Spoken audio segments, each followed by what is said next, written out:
This is Massachusetts Bigfoot, Essex County, Massachusetts. Tremendously thick, 1,000-pound Bigfoot. This is. I won't argue that. So we were talking about how just you can see the musculature. Watch some of these previous ones. You can really see the musculature. Well, we were talking about how if someone could create this with a suit versus they're switching everything to 3D animation because they can't do it. Yes. They can't make something look this realistic in a suit. The experts in Hollywood can't do it, so they go to 3D animation. They can have the hair moving, they can have muscles bulging, they can do all kinds of stuff. But they haven't been able to incorporate that in a suit where you could just hit the ground and the calf would flex.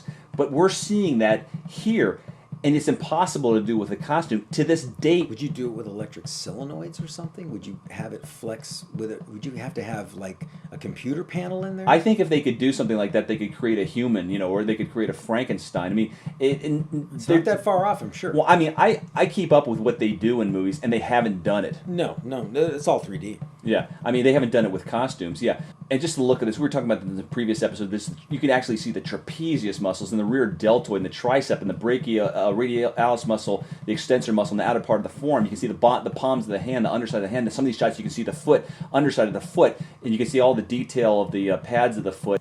Oh, what was that show? We want to talk about it just briefly on that show.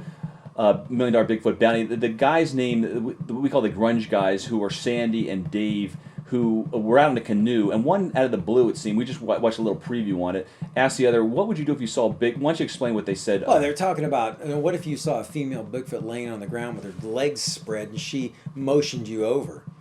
And the other guy told him, he said, well, what do you think I would do?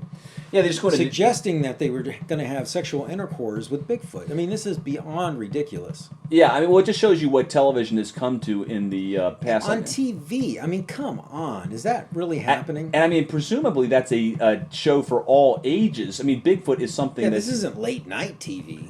No, but it's funny. There's become a coarsening of the culture, and that's just the way things go. That's freedom. If you don't like freedom, go to that freedom. I think that's more ridiculous. Well, it's just the way things are going, and there's a lot more language. Suggesting you're going to have sex with Bigfoot? Yeah, which presumably they're talking about another species. Would they say that about a chimp? Well, I guess we could also say that. I mean, that's happened. We with the chimpanzees. We've talked about it in previous episodes. We don't know if it's happened yet. That's been discussed about it. I want to talk about the next episode about that Michael guy who camouflages his face on the show, but what? Yet his wife. Oh, well, let's talk about the next episode.